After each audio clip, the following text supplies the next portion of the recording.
Donc c'est bon, donc là on est en direct, donc bonjour à tous, je vois qu'on est déjà 30 personnes pour la conférence. Alors, donc on accueille Madame Frédérique Duvin, donc, qui va nous Virginie faire une... Duvin, Virginie. Oula, pardon, toutes mes excuses, toutes mes excuses, Virginie Duvin, excusez-moi. Et donc bonjour, et donc là on va juste faire Bonjour un à test tous. de partage d'écran. Alors avant de commencer de faire la présentation, on va juste faire un test de partage d'écran. Pour voir si ça fonctionne bien, si vous voyez tout ce qu'il faut. Alors, vous voyez toujours pas le logo Share Screen. Alors, attendez, j'ai share. Non, non, non, non, non, je ne l'ai pas. Non, non, je ne l'ai pas du tout, donc c'est vous qui allez devoir partager votre écran.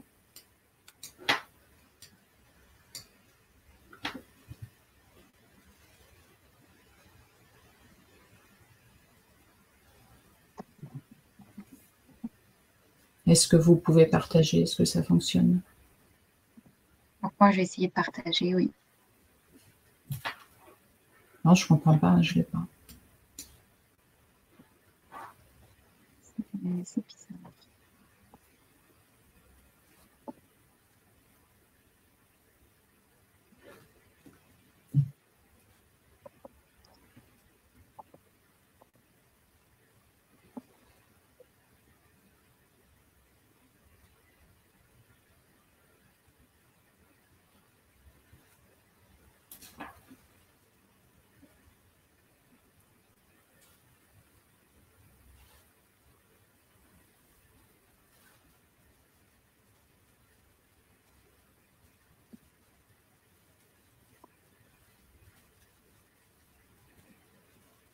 Donc, c'est en train de partager. Donc, pour le moment, vous ne voyez pas. C'est en train de charger. D'accord. Donc, normalement,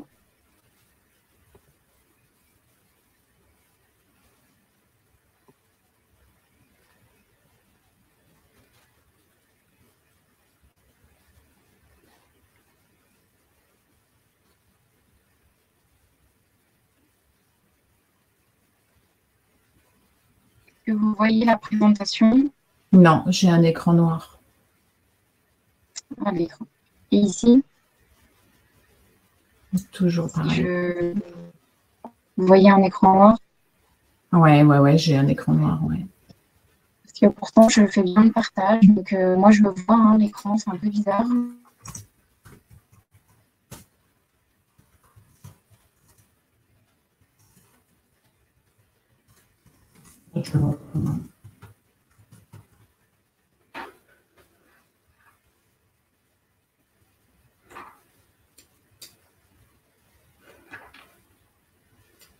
Non, je ne l'ai pas.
Alors, on me dit d'essayer de réactualiser la page. Je réactualise.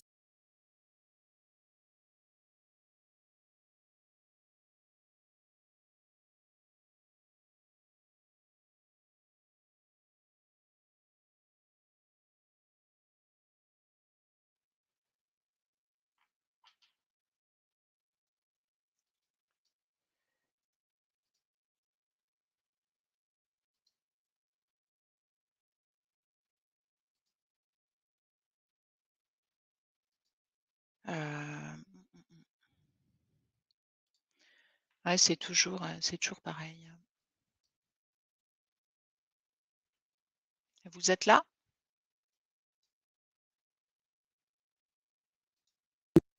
Oui, oui, je suis là, hein, Madame Duva, pardon. Je suis en téléphone avec la logistique pour essayer de résoudre le problème. D'accord. Ah, c'est dommage que j'ai pas accès à l'onglet de partage d'écran.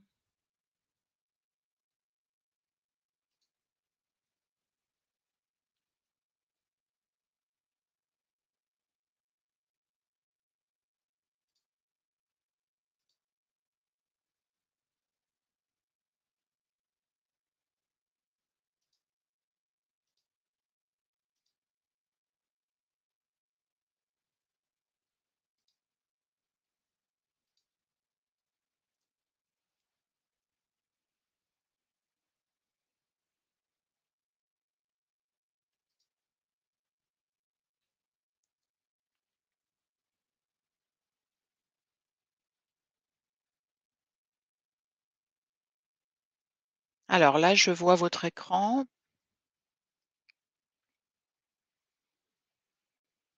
Là, je le vois. Peut-être que si vous activez la présentation, ça va fonctionner.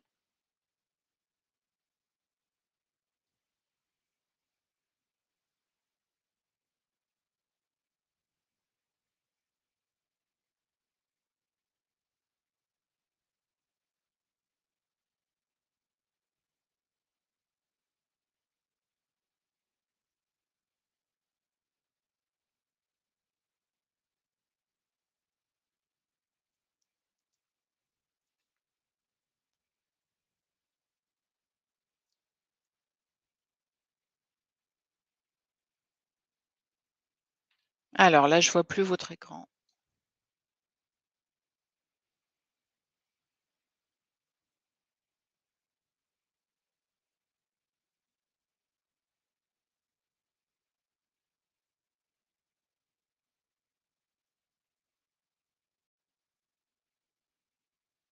Ah non, là, ça revient sur moi. En fait, l'écran était noir.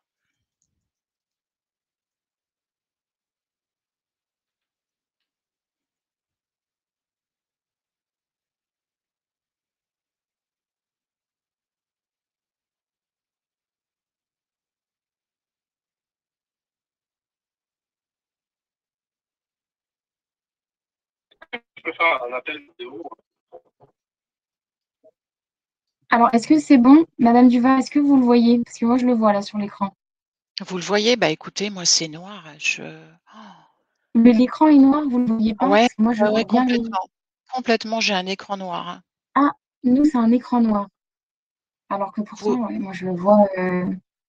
Moi, c'est complètement noir, quoi. Ouais, Et c'est ce qui est dit dans le chat, hein. D'autres voient aussi, un écran noir.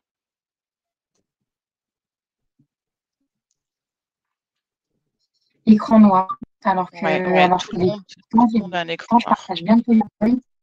Alors, attendez, si on essaye encore différemment. Je suis vraiment désolée, hein. Euh, donc, on réessaye. On allant là. Essayez peut-être avec le PowerPoint. On réessaye. Là, donc là, normalement, moi, je le vois. Je vois le PDF. Est-ce que vous le voyez? Non, c'est noir. C'est noir. Est-ce que vous partagez bien la bonne fenêtre? Oui, oui, oui, bah, Ouais? j'ai le PDF hein, sous les yeux. Ouais, je vois les solutions fondées, etc. dans la nature. Tout à l'heure, j'avais le D PowerPoint, là, j'ai le PDF. Ouais, non, c'est Donc, noir. je l'ai sous les yeux. Attendez, je rafraîchis la page.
Alors là, je vois un écran qui est dupliqué pas mal de fois.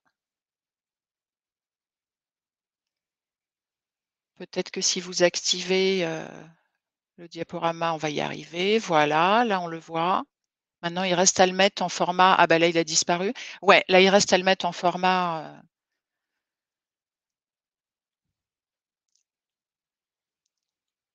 Voilà, là, ça s'affiche.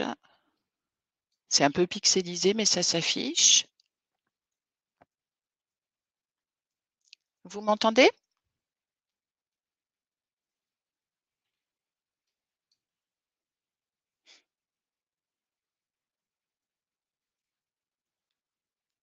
En fait, ce qu'elle voit, en fait, juste le PowerPoint, elle voit pas le podcast.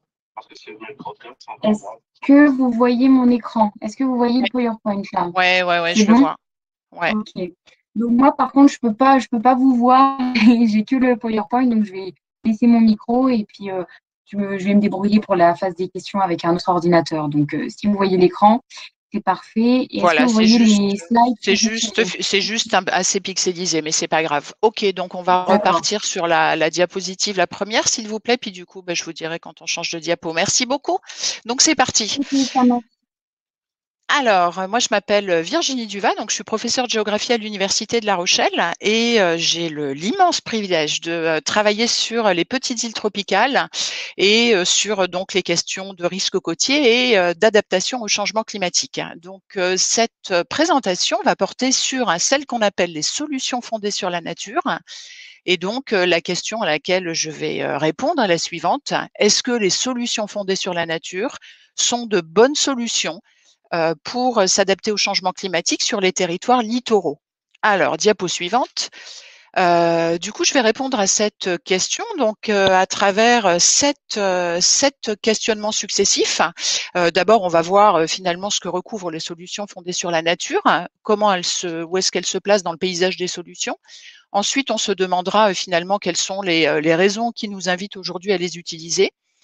Quels sont les grands types de solutions fondées sur la nature qui existent, si elles sont applicables partout, quels résultats elles donnent, si elles sont moins coûteuses que d'autres solutions, et enfin jusqu'à quand on peut s'attendre à ce qu'elles soient efficaces.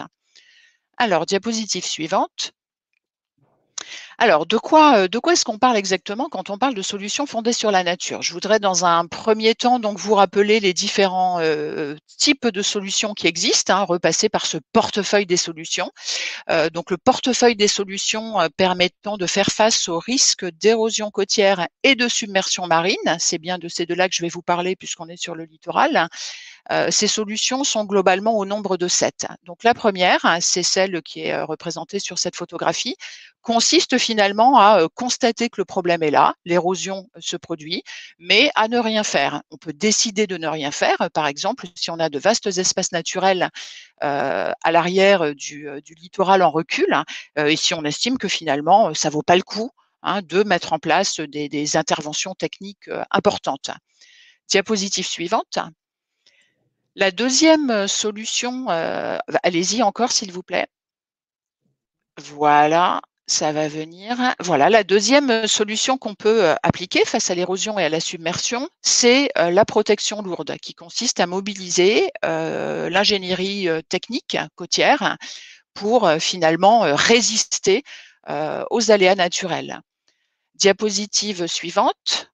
Et suivante encore, voilà. La troisième solution, c'est ce qu'on appelle l'accommodation. Si on décide de rester sur place, on peut opter pour une autre solution que l'ingénierie lourde, c'est-à-dire l'adaptation technique des enjeux humains, par exemple des bâtiments.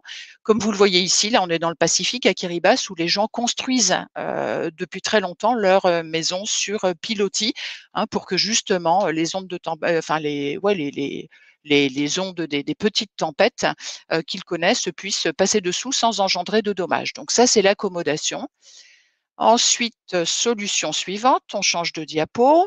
C'est ce qu'on appelle la contre-attaque. La contre-attaque consiste à construire des espaces plus élevés que les espaces naturels sur le littoral et à les protéger par de l'ingénierie technique pour s'assurer finalement principalement d'être au-dessus du niveau de la mer et des ondes de tempête. 5e solution possible, on change de diapo. C'est donc ce qu'on appelle la relocalisation ou le recul stratégique. Là, vous voyez un exemple d'hôtel à l'île Maurice qui a été reculé d'une 30aine de mètres parce qu'il était atteint par les vagues suite au recul du trait de côte. 6e solution, on change de diapo.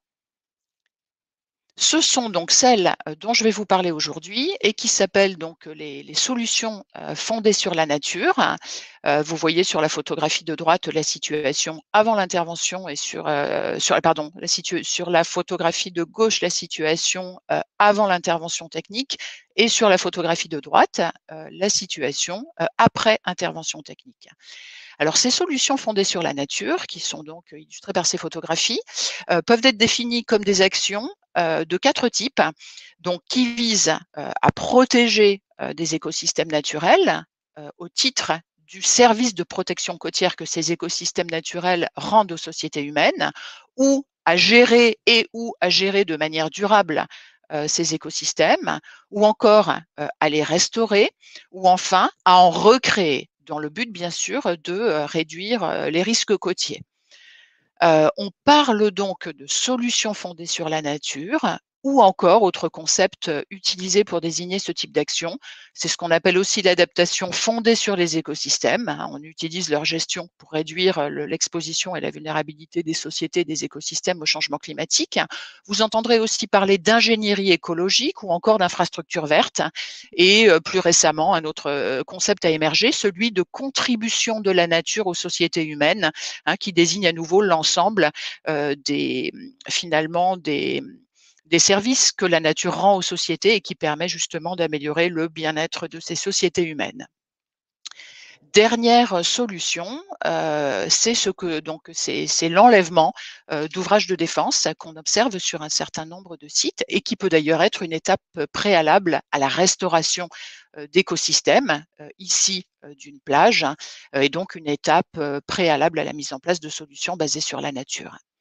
Alors maintenant qu'on sait de quoi on parle, on va passer à la diapositive suivante.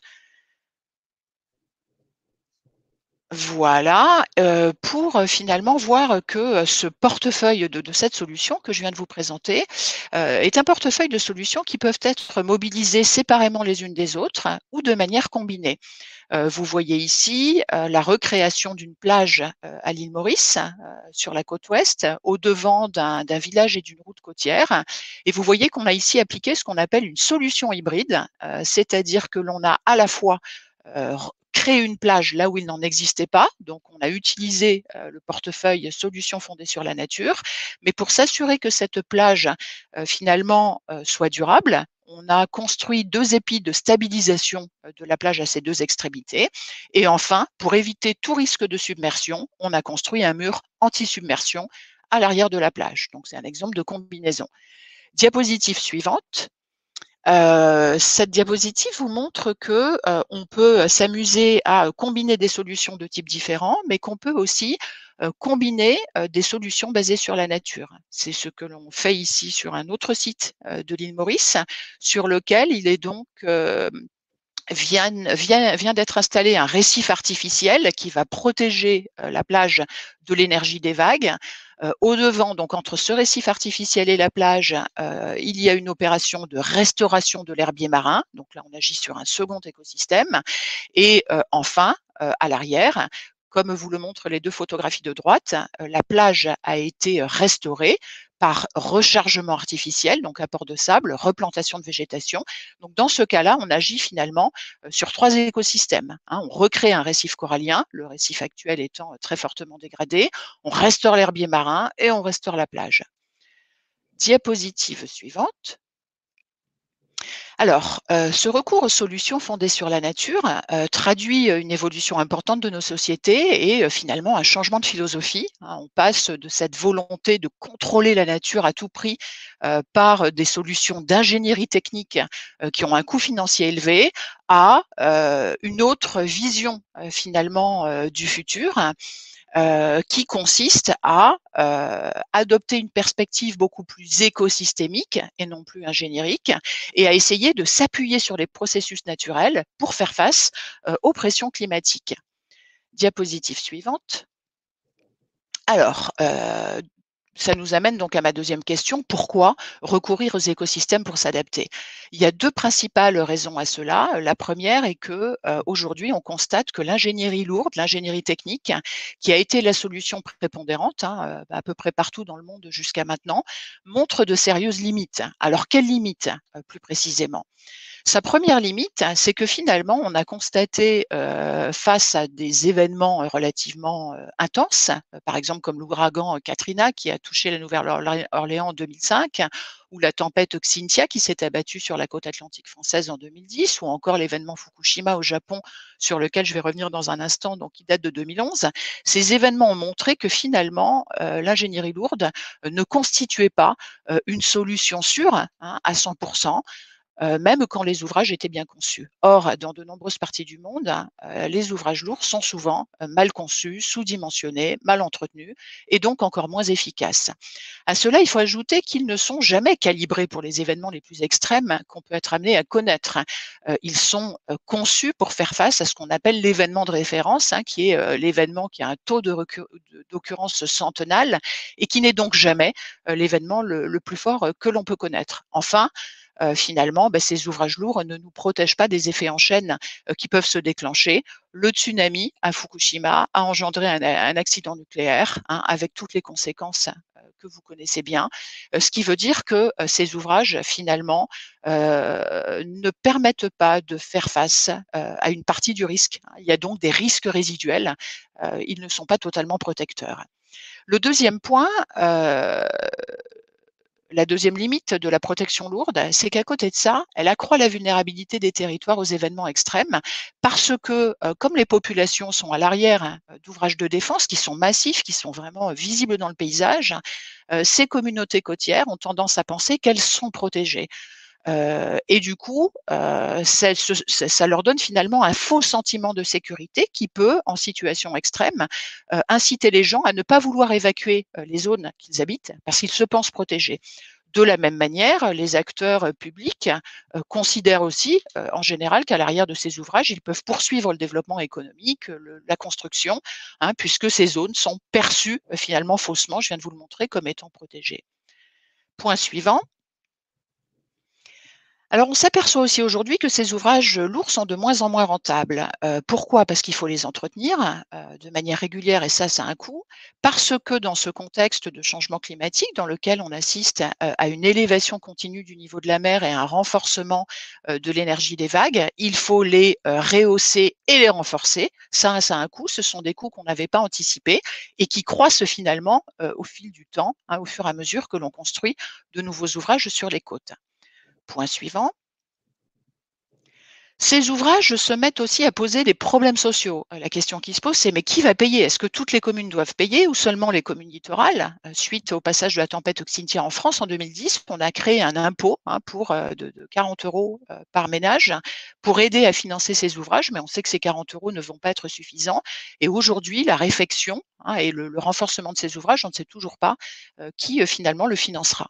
Point suivant. Alors, ces ouvrages sont par ailleurs inappropriés dans certains contextes. C'est le cas dans les îles coralliennes, hein, qui sont des substrats extrêmement perméables dans lesquels on peut s'attendre à ce qu'avec l'élévation du niveau de la mer, il y ait des entrées d'eau par en dessous, hein, à travers donc le substrat corallien. Ils sont également inappropriés dans les zones rurales dans lesquelles les populations et les communes n'ont pas forcément les moyens, hein, de les construire. Point suivant. Et enfin, un point important, c'est qu'il contribue à la perte de biodiversité. On sait qu'au-devant des ouvrages lourds, souvent les plages disparaissent, ce qui porte atteinte par effet d'enchaînement, par exemple au site de ponte des tortues marines. Et enfin, ces ouvrages sont très rigides et à partir de là, ils empêchent les écosystèmes côtiers et intertidaux de reculer naturellement, hein. C'est finalement la réponse que les écosystèmes ont quand la pression de l'élévation du niveau de la mer est trop forte. Les écosystèmes reculent vers l'intérieur des terres graduellement pour se maintenir. Et donc, si on a un ouvrage de défense qui empêche ce recul, l'écosystème disparaît, hein, bonnement et donc on se retrouve avec une perte de biodiversité. Diapositive suivante.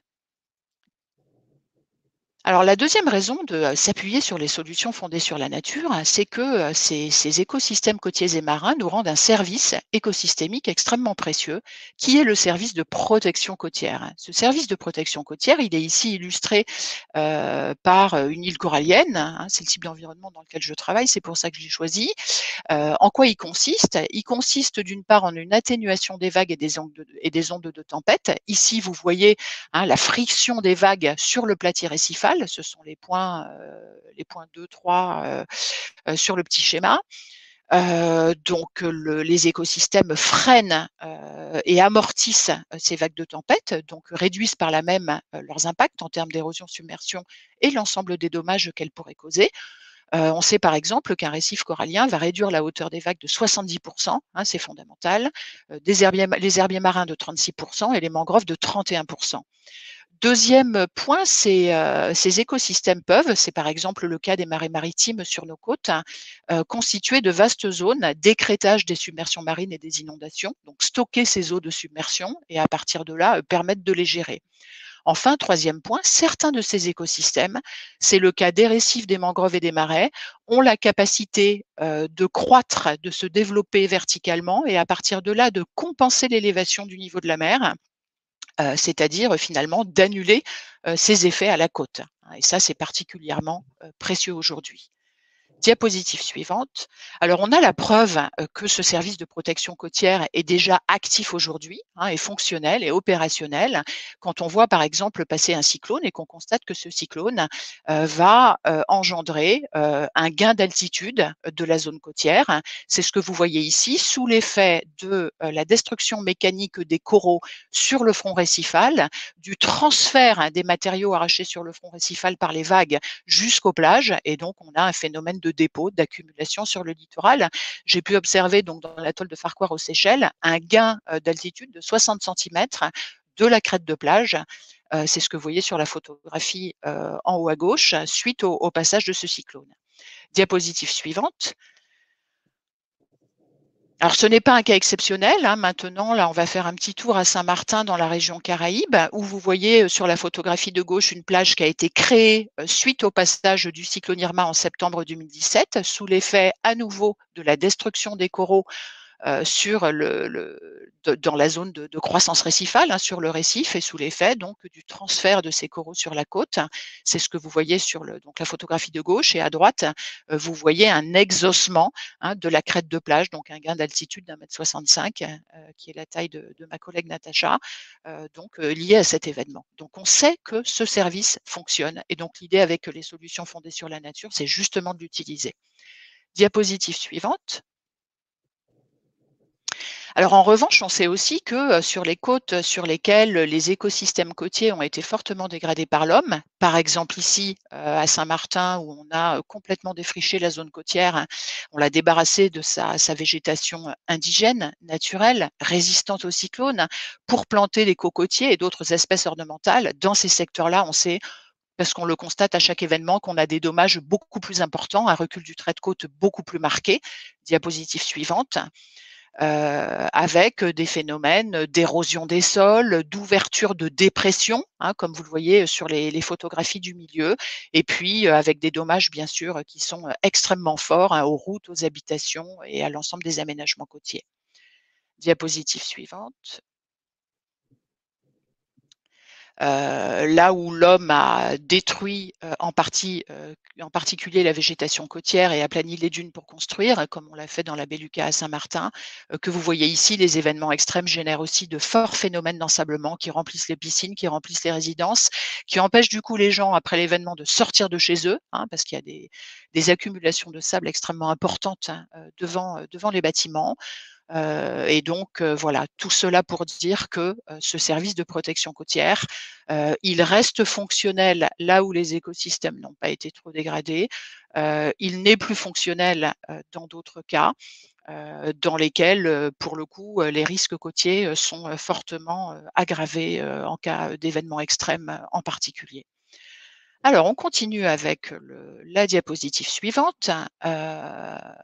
Donc on sait que là où ce système de protection côtière fonctionne encore, hein, on peut s'attendre, même dans les cas extrêmes, hein, ceux des territoires qui comptent parmi les plus vulnérables au changement climatique, comme c'est le cas des îles coralliennes, vous en voyez une ici, on sait que sous l'effet de la croissance verticale du récif corallien et du coup de l'alimentation des plages et des îles en sable, le système, île corallienne, est capable de s'ajuster verticalement, c'est-à-dire de suivre, hein, l'élévation du niveau de la mer, hein, au moins jusqu'à 2050, potentiellement 2070.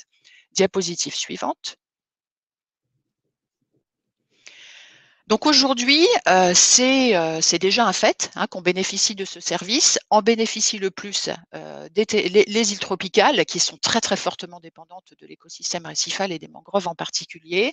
Donc, je voudrais ajouter un point, c'est que les projections à 2100 montrent bien que si on, par exemple, si on parvient à maintenir le service rendu par les récifs, on aura certes une augmentation de l'étendue des zones submergées, hein, elle sera de 64% pour un événement centenal si on prend le scénario de réchauffement climatique maximal, mais on sait que si on perd ce service de protection côtière rendu par le récif, alors on aura une augmentation 2 fois plus importante des zones submergées. Diapositive suivante. Ce service, il faut bien avoir en tête, donc il est lié, c'est un service cumulé dans le sens où chacun des écosystèmes qui coexistent, hein, contribue à rendre ce service. Donc le récif corallien amortit les vagues. À l'arrière, l'herbier marin fait son travail. Donc à l'arrière de l'herbier, les vagues sont encore amorties, leur hauteur est diminuée. Ensuite, la mangrove intervient, elle joue le même rôle, etc., hein, ce qui fait qu'on a bien un cumul le long du continuum d'écosystèmes de ce service, ce qui veut dire que les solutions fondées sur la nature vont devoir prendre en compte ce continuum et que restaurer ou protéger un seul de ces écosystèmes donnera nécessairement peu de résultats. Diapositive suivante. Ces écosystèmes sont donc interdépendants et on va voir donc dans quelles conditions ils sont efficaces. On passe à la diapositive suivante. Alors, ça nous amène donc à notre troisième question. Quels sont les grands types de solutions fondées sur la nature pour s'adapter, hein? Je vous les ai déjà mentionnés quand j'ai défini ces solutions. Donc, il y a la protection des écosystèmes qui peut passer par exemple par la création d'aires marines protégées ou par la préservation d'espèces spécifiques. Il y a, point 2, une meilleure gestion de la zone côtière avec une réduction de l'ensemble des perturbations anthropiques qui portent atteinte à ce service de protection côtière. Et puis, il y a ensuite tout ce qui passe par la restauration, hein, de ces écosystèmes ou pourquoi pas par la création de nouveaux écosystèmes. On a donc bien 4 catégories qu'il est bien sûr souhaitable d'associer. Diapositive suivante.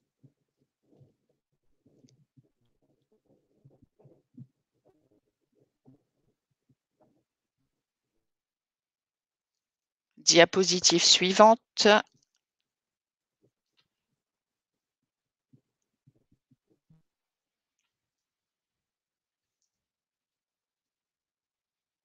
On va y arriver, on va y arriver. On a réglé le problème de départ. Le diaporama va revenir.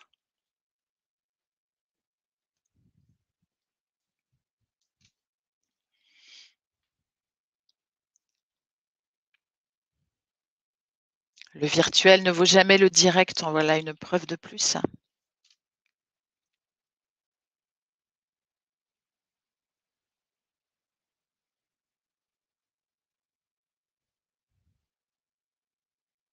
Bon, j'espère vraiment qu'il va revenir. On y croit, on y croit.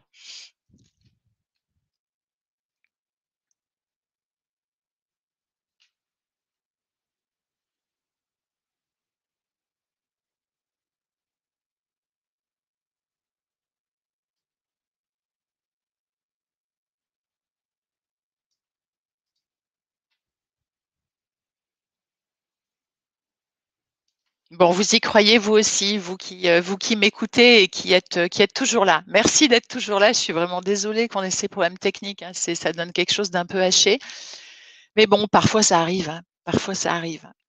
Allez, on va dire que ça met un peu de suspense sur la question suivante qui est, mais alors ces solutions fondées sur la nature sont-elles applicables partout ou pas?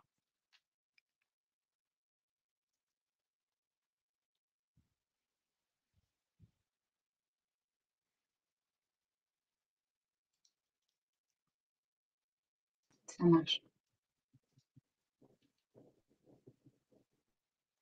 Oui, vous m'entendez? Ouais, je vous entends, ouais. Oui, je suis désolée, ça a coupé. Ça m'a fait partir de la session. Je suis vraiment désolée que ça soit aussi haché. Je repartage l'écran, du coup, je vous entendais plus. Ouais, s'il vous plaît. Ouais, s'il vous plaît. Oui, oui, bien sûr.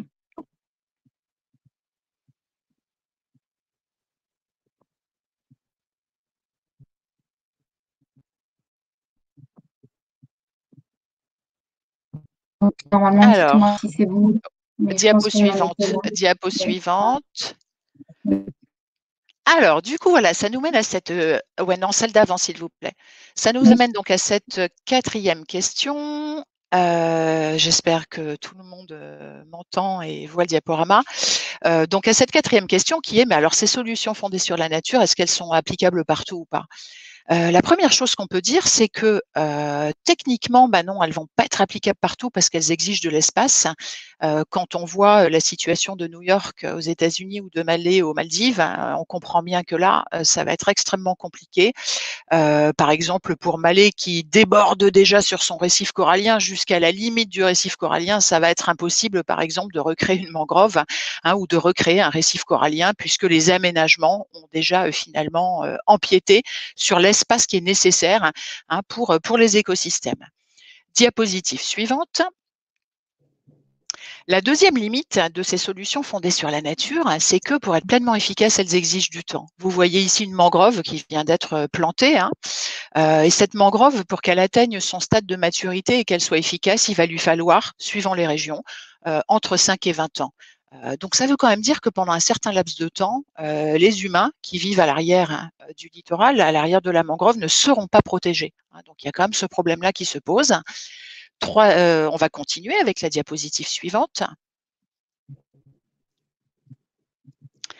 Par ailleurs, ces solutions fondées sur la nature ne sont pas applicables partout parce qu'elles exigent des conditions écologiques spécifiques. Par exemple, si vous voulez restaurer ou créer une mangrove, il faut que vous ayez un substrat vaseux. Si c'est rocheux, ça ne marche pas. Il faut que les profondeurs soient faibles et il faut que la zone dans laquelle vous implantez votre mangrove soit à l'abri de la houle. Donc, ça fait quand même beaucoup de conditions.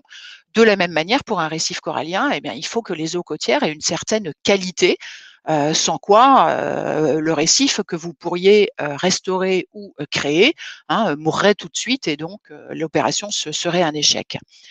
Par ailleurs, certaines des solutions fondées sur la nature exigent de disposer localement de ressources. C'est le cas si on veut recharger une plage en sable. Il faut que l'on ait à proximité des sédiments qui aient une taille adaptée, qui soient situés dans des zones accessibles, pas trop profondes par exemple, pas trop éloignées de la zone à recharger. Il faut que ces sédiments ne soient pas pollués, sans quoi l'opération ne sera pas faisable en termes techniques ou en termes de coûts. Diapositive suivante. Par ailleurs, ces mesures, ce qui est complexe aussi, c'est qu'une même mesure n'est pas applicable partout. Ces mesures sont comme toutes les autres, elles sont contexte spécifique. Donc, il faut faire une étude sur site pour savoir exactement comment la mesure doit être conçue et calibrée. Diapositive suivante. Et par ailleurs, ces mesures ont aussi des limites techniques intrinsèques. Vous voyez ici le lagon de Nouvelle-Calédonie. Si demain le récif corallien de Nouvelle-Calédonie venait à mourir sous l'effet du changement climatique, on ne serait pas capable de le recréer. Il a des dimensions telles que, à ce stade, l'humain n'est pas capable de recréer des écosystèmes avec ces dimensions-là. On continue. Diapositive suivante. Alors, on a vu effectivement les limites qui se posent. Ceci étant, il y a un certain nombre de sites sur lesquels ces solutions sont déjà appliquées et peuvent être mises en œuvre. Donc, la question qui se pose pour le coup maintenant, pour nous, la 5e, c'est quel résultat est-ce qu'on peut en attendre? Qu'est-ce qu'on en sait? Est-ce que vraiment ça marche?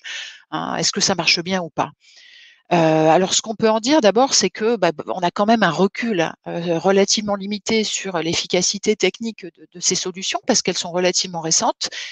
Et on a aussi un recul, on a aussi une difficulté à appréhender le résultat du fait que, à ce stade, dans beaucoup de cas, elles ont été mises en œuvre sous la forme d'opérations pilotes, c'est-à-dire sur des sites relativement restreints et dans des conditions qui ne sont pas grandeur réelle, grandeur nature.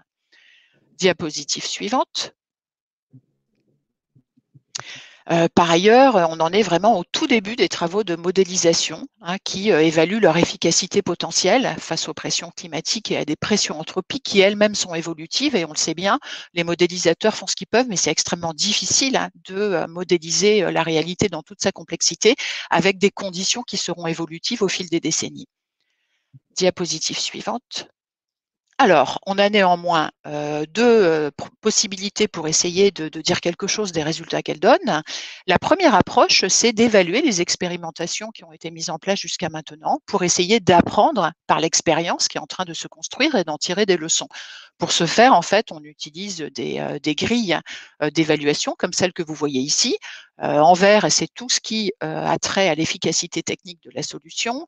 En bleu, c'est tout ce qui a trait aux conditions de mise en œuvre de cette solution. On peut évaluer par exemple son acceptabilité par la société, qui est une condition absolument fondamentale, sa gouvernabilité par les acteurs qui la portent, la possibilité de la financer, et puis aussi ce qui est dans le rectangle orange, ce qu'on appelle les externalités, autrement dit, mesurer ses co-bénéfices, c'est-à-dire tout ce qu'elle apporte en plus de réduire les risques côtiers et ses potentiels effets négatifs sur le site traité ou sur les sites qui sont connectés au site sur lequel on intervient. Diapositive suivante. Alors, on commence à appliquer ce type de méthodologie d'évaluation à différents sites. Moi, je viens de le faire, par exemple, sur cette plage de Polynésie française, qui a bénéficié d'un rechargement en sable et de l'implantation d'un brise-lames. Pour éviter que le sable du rechargement à nouveau ne soit dispersé par les vagues, avec, vous le voyez sur la petite coupe qui est sur la droite, une revégétalisation du haut de plage pour contribuer à stabiliser la plage. Bon, dans ce cas-là, par exemple, on peut dire que aujourd'hui, techniquement, on ne sait pas encore si la solution va fonctionner parce qu'elle a été mise en place très très récemment, mais on peut dire qu'on a déjà des difficultés pour financer le suivi sur le terrain qu'il est nécessaire de faire. Donc, on a déjà des problèmes de financement. On a par ailleurs quelques problèmes de gouvernabilité, puisque le service du tourisme qui porte la mise en place de cette action a du mal, finalement, au-delà de la réalisation technique de la solution en elle-même, a du mal à passer à l'étape d'après, qui est justement le suivi, le travail avec le bureau d'études, qui doit faire des levées de terrain, etc. Donc, on s'aperçoit que finalement, ce système institutionnel touche un peu à ses limites quant à sa capacité, d'une part à financer et d'autre part à gérer. Voilà le genre de leçons que ça peut nous donner et qui sont bien sûr intéressantes pour progresser et faire mieux la prochaine fois et dans le futur. Diapositive suivante. La deuxième solution, c'est de développer donc pour appréhender l'efficacité de ces solutions, c'est de développer des travaux de modélisation. Là, je vais vous prendre un exemple donc dans le golfe du Mexique, aux États-Unis. Donc, on peut, à partir de travaux de modélisation, mesurer, évaluer l'efficacité technique des solutions. Ici, l'efficacité technique, elle est représentée sur l'axe des abscisses, où vous voyez averted damages. Donc, ce sont c'est les dommages empêchés. C'est le potentiel de réduction des dommages des différentes solutions qui sont montrées. Donc, plus la barre de l'histogramme est large et plus la solution peut contribuer à réduire les dommages. Alors, ce qui est extrêmement intéressant sur ce graphique, c'est que si vous regardez ce que j'ai entouré en bleu clair, là, on est sur de l'accommodation, par exemple, surélever les habitations pour les mettre hors de portée des vagues de tempête, on s'aperçoit que c'est la solution qui réduit le plus les dommages. Maintenant, si on regarde nos solutions basées sur la nature et par exemple la restauration des marais maritimes, alors là, à nouveau, le diaporama a sauté. On n'a pas de chance, mais on continue à y croire. Il va probablement revenir.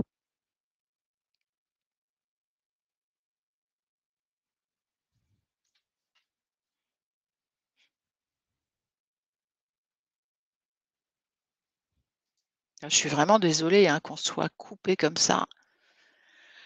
C'est un peu dur, c'est un peu dur pour vous parce que du coup, ça fait un discours qui est complètement haché et puis c'est quand même un petit peu dur pour moi aussi parce que moi, je suis dedans et puis tout d'un coup, piouf, je suis déconnectée. Mais voilà, on est samedi matin, 11h47. On va probablement réussir à y revenir.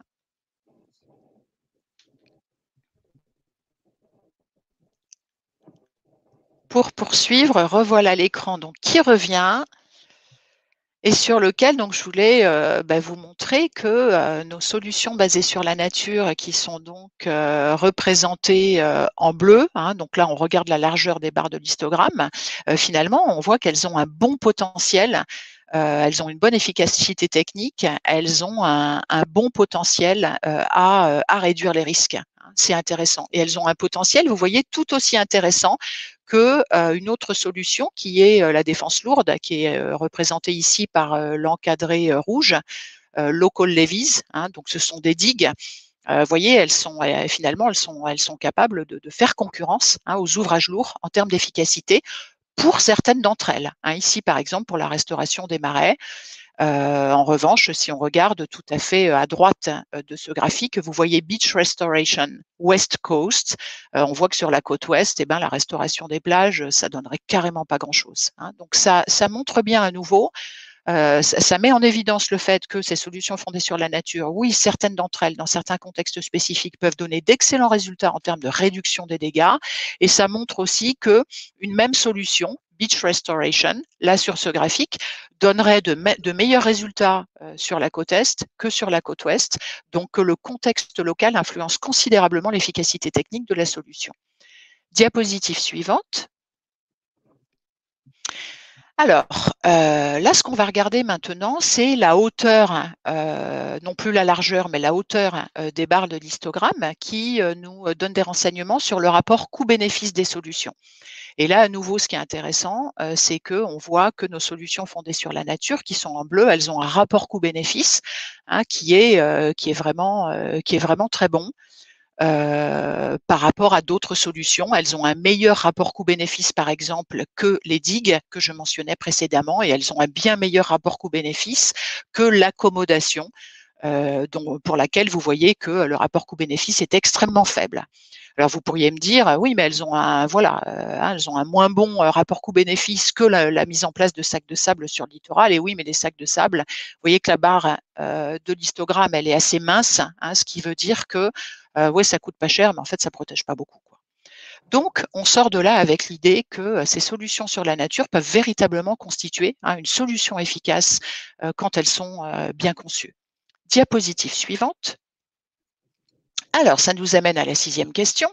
Est-ce que ces mesures sont moins coûteuses que les autres? Ça, c'est quelque chose qui circule pas mal, hein, dans les esprits et dans la littérature scientifique.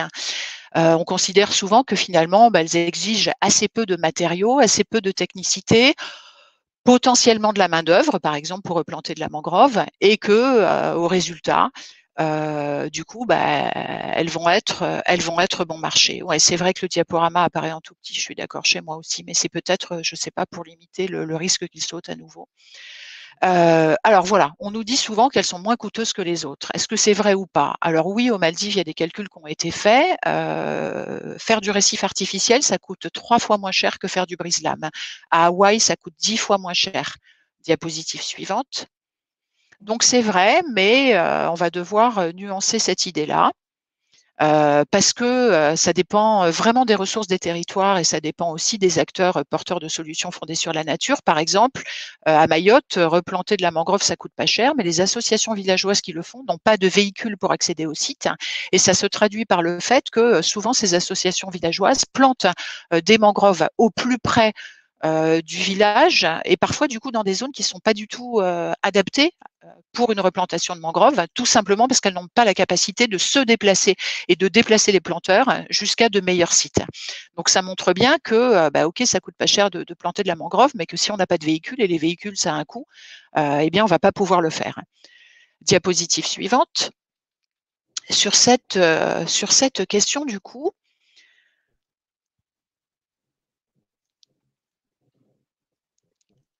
donc, diapositive suivante. Sur cette question du coup, il faut ajouter que ces solutions fondées sur la nature génèrent aussi des coûts récurrents. Par exemple, quand on fait un rechargement de plage en sable, on ne le fait pas une fois pour toutes, il va falloir le refaire tous les ans ou tous les 3 ans ou tous les 5 ans suivant les sites. Ça génère des coûts qui en général ne sont pas pris en compte dès le départ. Donc on a l'impression que c'est pas cher, mais c'est aussi parce qu'on ne prend pas en compte la totalité du coût sur le long terme de la solution. Ensuite, en général, dans les coûts tels qu'on les calcule, on n'intègre pas le suivi et l'évaluation de ces mesures, qui sont absolument fondamentaux pour qu'on puisse les ajuster au fil du temps et finalement évaluer au fur et à mesure leur efficacité. Diapositive suivante. Et enfin, ce sont des solutions qui généreront des coûts additionnels au fil du temps, au fur et à mesure que certains seuils de pression climatique seront passés. On sait par exemple qu'une plage qui a été rechargée peut tenir un certain temps, mais qu'à un moment donné, il faudra peut-être construire un brise-lames au-devant de cette plage pour qu'elle continue à fonctionner. Et la construction de ce brise-lames aura nécessairement un coût. Donc tout ça, finalement, relativise considérablement cette idée que ce sont des solutions qui sont peu coûteuses. Moi, je connais beaucoup de territoires sur lesquels il y a un problème de coût qui se pose aujourd'hui. Diapositive suivante. C'est le cas en particulier, c'est le cas également sur des territoires français. Par exemple, quand on est en Guadeloupe, l'Office national des forêts a fait de la restauration et de la protection de la végétation des hauts de plage. Et l'Office national des forêts avoue qu'une fois que le projet de financement qui dure 3 à 5 ans est passé, finalement, il n'a plus les moyens de maintenir ces solutions. Donc finalement, cette question des coûts, elle est à relativiser. Il faut avoir en tête que ces solutions fondées sur la nature exigent des capacités institutionnelles, organisationnelles, techniques qui ont un coût et donc des capacités financières qui sont qui sont plus élevées que ce qu'on imaginait au départ. Diapositive suivante, pour répondre donc à la diapositive suivante, s'il vous plaît, donc pour passer à la dernière question, qui est jusqu'à quand ces solutions fondées sur la nature seront-elles efficaces? Alors ça, c'est une question importante. On sait que dans le contexte actuel de réchauffement climatique, on va passer par des points de basculement climatique. Il y en a 9 qui sont représentés sur cette carte qui ont été identifiés. Ces points de basculement climatique sont, si vous voulez, des seuils au-delà duquel le système planétaire bascule dans un autre état. Et donc, il s'agit de seuils au-delà desquels, finalement, il y a une certaine irréversibilité des transformations qui font qu'on ne retrouvera plus jamais la situation antérieure. Diapositive suivante. Et vous voyez du coup que dans ces points de basculement climatique, il y a le déclin des récifs coralliens, qui nous intéresse ici, puisqu'une grande partie des solutions, certaines solutions basées sur la nature, s'appuient sur cet écosystème-là, qui est aussi un de ceux qui rendent le plus de services aux sociétés humaines qui en dépendent. Donc, aussitôt qu'on aura observé un déclin du récif corallien et du coup un basculement dans un nouveau système à l'échelle planétaire, diapositive suivante, les solutions fondées sur la nature qui s'appuient sur l'écosystème récifal deviendront obsolètes et on aura finalement passé, on se sera heurté à ce qu'on appelle donc les limites biophysiques à l'adaptation. Et à partir de là, on ne pourra plus avoir recours à certaines solutions. Pour les récifs coralliens, on s'attend à ce que ces limites biophysiques à l'adaptation se situent autour de 2040-2050 dans l'océan Indien si on reste sur notre trajectoire de réchauffement actuelle et autour de 2050-2060 dans l'océan Pacifique. Diapositive suivante. Ça veut dire dans ce cas que finalement les épisodes de blanchissement corallien vont devenir annuels, donc les récifs ne vont plus avoir le temps de se régénérer entre 2 épisodes de blanchissement, les coraux vont mourir, les récifs vont s'éroder et on aura, comme vous le voyez sur cette petite image, un phénomène de submersion, un renforcement de l'érosion côtière, salinisation des sols, etc. Diapositive suivante. Ce qui veut dire que à partir d'un certain point et même en mettant en place dès maintenant l'ensemble des mesures d'adaptation que l'on peut mettre en place, à partir d'un moment donné, on aura de toute façon un risque qui sera fort et puis ensuite qui deviendra très fort si on s'en tient aux solutions basées sur la nature. Et même dans certains cas en ayant recours à d'autres solutions.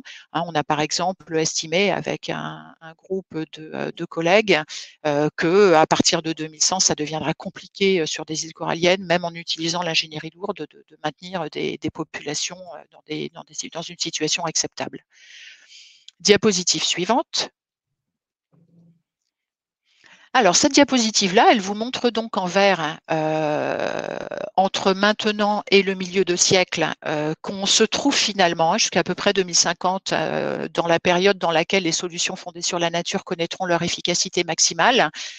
Donc là, effectivement, elles sont à privilégier sur les décennies qui viennent. Qu'ensuite, au cours d'une seconde période, à partir de 2050 à peu près, elles vont connaître une efficacité décroissante. Et puis ensuite, au moins pour un certain nombre d'entre elles, et si on reste bien sûr sur la trajectoire d'émissions actuelles, elles pourraient devenir totalement inefficaces, ce qui, bien sûr, nous inviterait à basculer vers d'autres types de solutions, comme par exemple l'ingénierie lourde, comme le recul stratégique, quitter les littoraux et se réinstaller à distance à l'intérieur des terres. Voilà, donc effectivement, elles vont avoir, si on reste sur la trajectoire de réchauffement actuelle, une durée de vie limitée. Et ça, c'est important parce que ça souligne le caractère absolument crucial de la réduction des émissions de gaz à effet de serre pour finalement que les écosystèmes subsistent, que les services qu'ils rendent subsistent et qu'on aille vers un avenir qui ne soit pas un basculement dans un monde complètement différent dans lequel on vivrait quand même, pour avoir connu le précédent, un certain nombre de pertes majeures. Diapositive suivante. Alors, tout ça va nous amener à la conclusion de cette intervention. Donc, en conclusion, face à la question qu'on s'est posée au départ, les solutions fondées sur la nature sont-elles de bonnes solutions pour les littoraux face au changement climatique? La réponse qu'on peut apporter, c'est oui, dans une certaine mesure, aux côtés d'autres solutions et dans certaines temporalités et conditions. Donc, on retiendra premièrement que les solutions fondées sur la nature font bien partie du portefeuille de mesures dont on dispose pour s'adapter, qu'elles présentent un certain nombre d'avantages par rapport à d'autres solutions. Elles sont efficaces, tout aussi efficaces dans certaines conditions, plus coûteuses que ce qu'on pensait au départ, mais pas plus coûteuses que les autres solutions. Elles offrent de multiples co-bénéfices, j'en ai pas parlé, mais bénéfices pour la biodiversité, pour la qualité de vie par exemple. Peu d'inconvénients à ce stade, et puis surtout, elles sont réversibles, ce qui est quand même plus compliqué, par exemple, pour de la défense lourde. Deuxième point de conclusion, on a pu voir qu'elles sont relativement diversifiées, qu'elles peuvent être combinées entre elles et avec d'autres solutions, et que cette combinaison, notamment avec d'autres solutions, deviendra précieuse à partir du moment où les pressions climatiques vont se renforcer. C'est déjà précieux de pouvoir les combiner, par exemple, à l'ingénierie lourde, là où il y a déjà aujourd'hui des enjeux humains fortement exposés. Donc cette idée de combinaison, elle est absolument cruciale. J'espère que vous m'entendez toujours. Je me dis que oui et du coup, je continue. Troisième point de conclusion. Ces solutions fondées sur la nature ne sont pas applicables partout car elles exigent certaines conditions pour pouvoir être mises en œuvre avec succès. Donc, elles sont contexte spécifique. Elles partagent cette caractéristique avec toutes les autres solutions. Et enfin, quatrième et dernier point de conclusion, les solutions fondées sur la nature constituent, là où elles sont applicables, un enjeu majeur d'ici à 2050, puisque, on l'a vu, c'est leur période de plus forte efficacité potentielle. Et au-delà, on l'a vu aussi, on se confrontera aux limites biophysiques à l'adaptation. Et donc, c'est fondamental, d'une part, de réduire nos émissions de gaz à effet de serre et d'autre part, de penser l'adaptation en termes de trajectoire, puisque chacun des points de basculement climatique et biophysique qu'on va connaître engendrera nécessairement un besoin de bifurquer vers une autre trajectoire, une autre solution d'adaptation au sein, bien sûr, de la même trajectoire d'adaptation. Voilà ce que je voulais vous raconter sur les solutions fondées sur la nature. J'espère qu'en dépit des problèmes techniques, vous avez quand même pu suivre à peu près correctement cette conférence et qu'elle vous aura intéressé. Je vous remercie d'avoir été là et je suis à votre disposition pour des questions si on en a encore le temps. Oui, alors bonjour, merci, bonjour et merci. Je suis vraiment désolée de ces problèmes techniques qui ont un petit peu haché, mais je vous assure que c'était quand même clair et qu'on a bien compris ce que vous voulez nous dire. On a 2 questions, alors on a quand même encore le temps parce qu'il n'y a pas de conférence juste après, donc on a le temps d'avoir 2 questions. Très Donc, bien. je peux commencer par la première. Ça serait, est-ce que les maisons flottantes font-elles partie des accommodations possibles?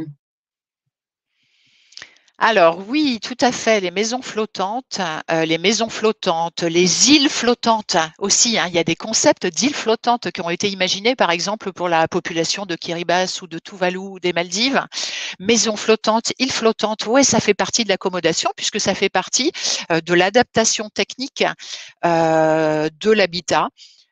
Donc complètement, c'est un très bel exemple d'accommodation. Dans l'accommodation, il y a plein de choses, hein. Il y a aussi, par exemple, la plantation d'espèces qui supportent mieux le sel.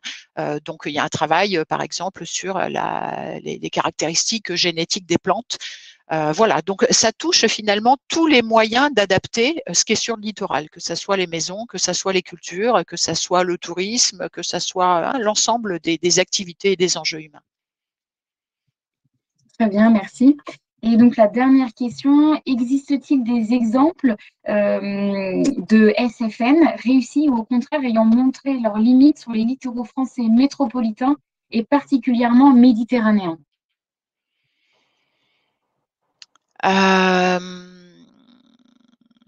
Alors, est-ce qu'on a des exemples de SFN ayant montré leurs limites? Oui, tout à fait, on en a beaucoup. Bon, moi là, je suis sur la côte atlantique. Alors pour l'instant, je vais vous parler un petit peu de l'Atlantique et je vais vous emmener à Oléron.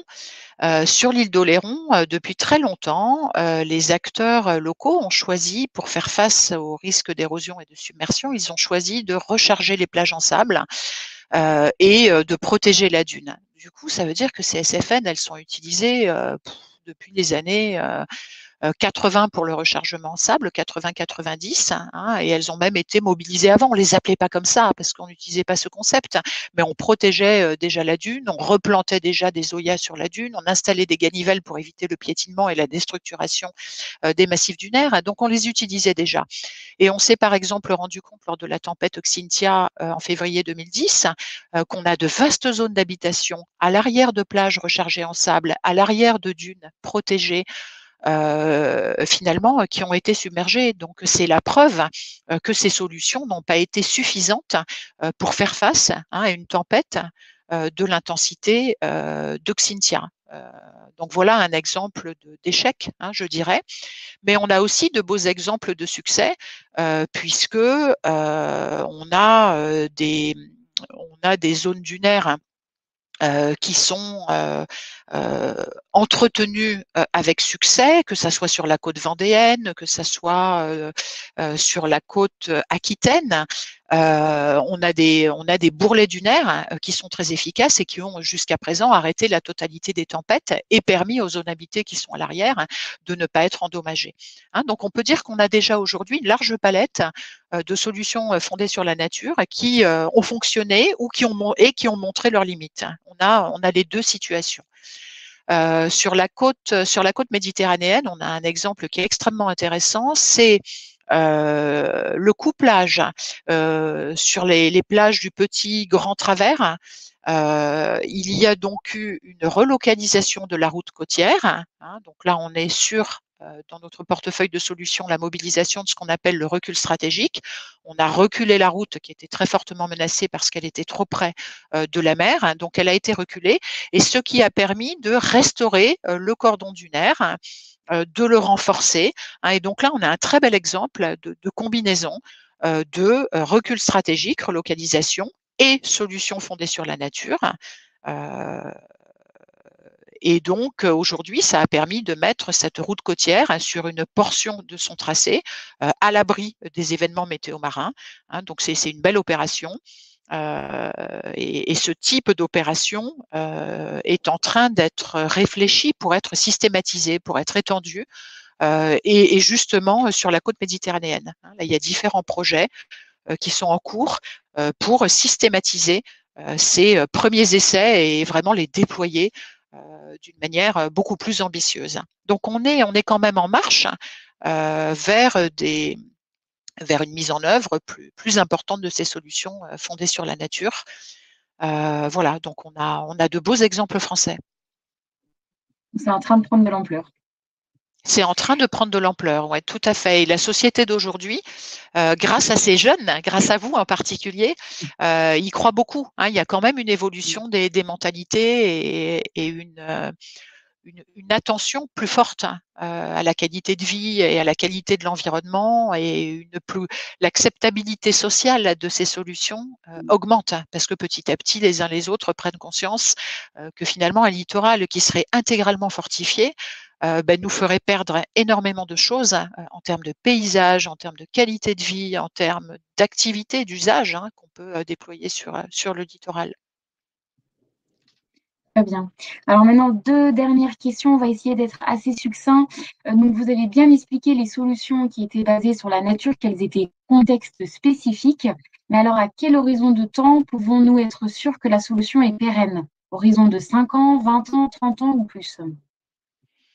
Alors là, on a 2 points. On a d'une part contexte spécifique. Contexte spécifique, ça veut dire qu'une solution doit être designée pour un site particulier en fonction de l'ensemble des caractéristiques de ce site, de ses caractéristiques physiques, des usages qui sont déployés sur ce site, de la gouvernance de ce site, etc. Contexte spécifique, donc ça veut bien dire ça. Ça veut dire qu'une solution ne va être là, maintenant, tout de suite et pour un temps donné efficace que si elle a été conçue spécifiquement pour un site. Et ça, c'est un point très important, parce que ça veut dire que c'est pas parce qu'une solution marche sur un site qu'il faut essayer de la copier-coller sur un autre site. Ce que les acteurs en fait publics ont parfois eu tendance à faire à partir d'opérations pilotes qui avaient bien fonctionné sur un site. Donc, du coup, ils ont répliqué ces opérations sur d'autres sites et étaient parfois très déçus qu'elles ne fonctionnent pas. Donc ça, c'est le volet contexte spécifique. Et ensuite, donc là, dans la question qui m'est posée, il y a un deuxième volet, c'est la question du temps. Pendant combien de temps est-ce que ça va fonctionner? Alors, à cette question de pendant combien de temps, si ça a été bien conçu pour le site et que ça fonctionne aujourd'hui, pendant combien de temps est-ce que la solution va fonctionner? Ça dépend de beaucoup de choses. Encore une fois, à cette question, la réponse est, ça dépend du contexte. Ça veut dire qu'un même type de solution qui est mis en place sur 3 sites différents va peut-être très bien fonctionner pendant 10 ans sur un site, pendant 20 ans sur l'autre, pendant 50 ans sur le troisième. Ça dépendra d'une part des événements météo marins qui vont se produire et qu'on ne peut pas annoncer à l'avance. On a des tendances. On sait par exemple qu'on va assister à une augmentation de l'intensité des tempêtes. Mais on ne sait pas finalement quand aura lieu ici ou là la prochaine tempête qui générera une houle de, moi je suis en milieu tropical, on a facilement jusqu'à 8 à 9 mètres à la côte, bon, ça on peut pas le prédire. Donc ça va dépendre de tout un tas de facteurs. Et ça va aussi dépendre de la capacité des humains à entretenir la solution. Pour que ces solutions durent le plus longtemps possible, il est fondamental d'intégrer l'idée qu'elles doivent être entretenues, elles aussi, comme les ouvrages lourds, et qu'une plage qui est rechargée devra être rechargée régulièrement, qu'une dune qui a été consolidée devra être suivie. Ça sera important de vérifier que la végétation la stabilise, etc. On a un atout, c'est que si vous voulez, en utilisant le retour d'expérience des événements extrêmes qui se produisent ou des événements non extrêmes qui se produisent et qui sont à chaque fois une belle occasion de vérifier si une solution fonctionne, en utilisant ça d'une part et en utilisant d'autre part la modélisation qui progresse très rapidement, on a de plus en plus d'informations sur les conditions d'efficacité d'une solution et sur jusqu'à quand elle va fonctionner si on la teste dans des scénarios d'augmentation d'intensité des vagues et d'élévation du niveau de la mer. Donc, on a de plus en plus d'informations qui nous permettront d'ajuster la solution, de la compléter pour faire en sorte qu'elle dure le plus longtemps possible.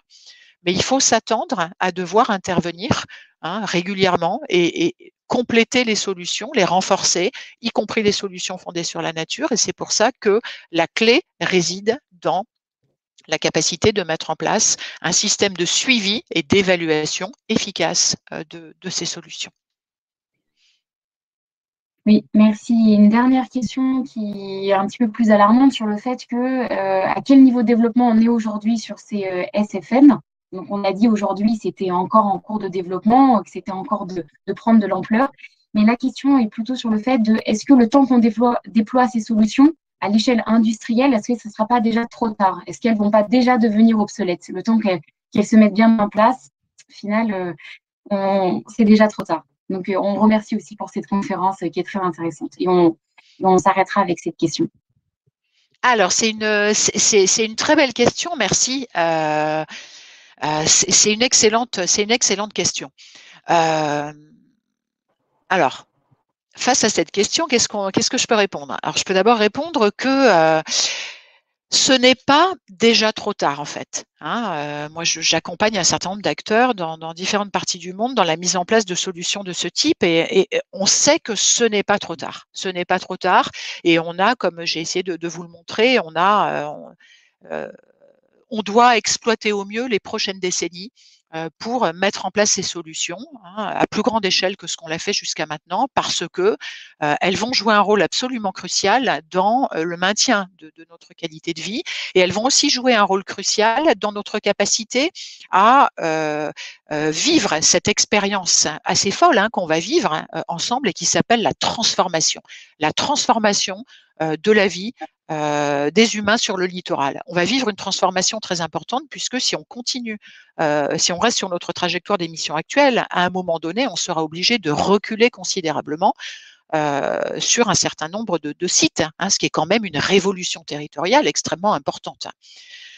Les solutions sur la nature, elles sont à la fois applicables aujourd'hui, elles sont en même temps un moyen de nous donner plus de temps pour appliquer des solutions radicales comme la relocalisation à distance du trait de côte, puisque pendant leur temps d'efficacité, leur période d'efficacité, elles vont nous permettre pendant ce temps-là finalement de vivre une transition relativement douce entre le monde d'aujourd'hui où on est collé sur le littoral globalement pour aller vite et le monde de demain dans lequel on devrait être situé à distance du littoral.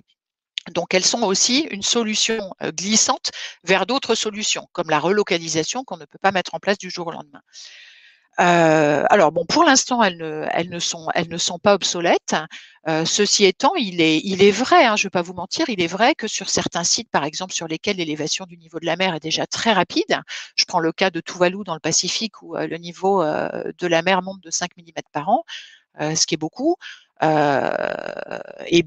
Du rechargement de plages en sable, on en fait, mais peut-être qu'on sera amené à constater dans 5 ans ou dans 10 ans que ça suffit pas, quoi. C'est pas assez efficace, que c'est trop coûteux pour finalement la petite période de temps que ça permettrait de gérer dans le contexte spécifique de Tuvalu. Donc oui, il y aura de l'obsolescence. Et j'ai envie de dire, c'est pas un problème parce qu'il y a déjà de l'obsolescence de certaines solutions aujourd'hui sur certains sites. On ne peut pas restaurer un récif corallien là où les eaux côtières sont très polluées. Sur ces sites-là, il faut déjà s'occuper de régler les problèmes de pollution et il se peut que le temps qu'on les règle, finalement, on n'aura plus le temps de restaurer un récif corallien. Donc, on sait déjà que ces solutions ne sont pas applicables partout. Donc, on est déjà confronté à ce problème d'obsolescence, mais l'idée, c'est de se laisser les plus grandes marges de manœuvre pour aujourd'hui et pour demain. Et pour répondre à cet objectif, appliquer les solutions fondées sur la nature là où on le peut, ça permet quand même de s'en rapprocher. Voilà ce que je peux répondre. Et il faut aussi avoir en tête que la technologie, la technique avance très vite et que on peut aussi attendre des avancées techniques et technologiques, une amélioration au fur et à mesure du temps de notre portefeuille de solutions sur la nature. Donc, on peut aussi imaginer que la technologie permettra de concevoir des solutions fondées sur la nature plus efficaces qu'aujourd'hui et plus à même d'être une réussite dans un contexte climatique contraint, celui de demain et des décennies à venir. Donc, il ne faut pas oublier que les solutions fondées sur la nature évoluent aussi, comme toutes les autres solutions, et qu'à partir de là, ça peut réduire finalement leur tombée en obsolescence. C'est en constante évolution. C'est en constante évolution, ouais. Et puis, on peut aussi essayer d'être un peu optimiste et de se dire que si on parvient à changer de trajectoire d'émissions de gaz à effet de serre et à réduire substantiellement nos émissions, eh bien, on donnera à nos écosystèmes une durée de vie beaucoup plus longue et on donnera aux solutions fondées sur la nature, du coup, une durée de vie beaucoup plus longue et on pourra davantage et pendant plus longtemps utiliser ces solutions-là. Donc, tout va dépendre de nos efforts de mitigation, du progrès technique, technologique, et puis de ce qu'on va continuer à apprendre des réponses des sites sur lesquels on les teste. Très bien. Écoutez, on va s'arrêter là. Je vous remercie, Madame Duva, pour votre intervention. C'était très Merci à vous. enrichissant, très agrégé. Et donc, je m'excuse encore pour les problèmes techniques qui ont engendré un Il n'y petit a peu pas de des souci, pauses. il n'y Je a suis pas de désolée. souci. On essaie Merci pour de votre faire mieux. assistance. Donc, merci à vous, merci à ceux qui sont restés jusqu'à la fin, qui ont été réactifs, je vois dans le chat, qui ont posé des questions. Merci à tous et puis je vous souhaite écoutez, un bon week-end et puis une bonne suite de COP 2. Et donc, eh bien, au revoir et puis merci à tous. Merci beaucoup de m'avoir invité et merci pour cet événement. Merci beaucoup. Au revoir. Au revoir.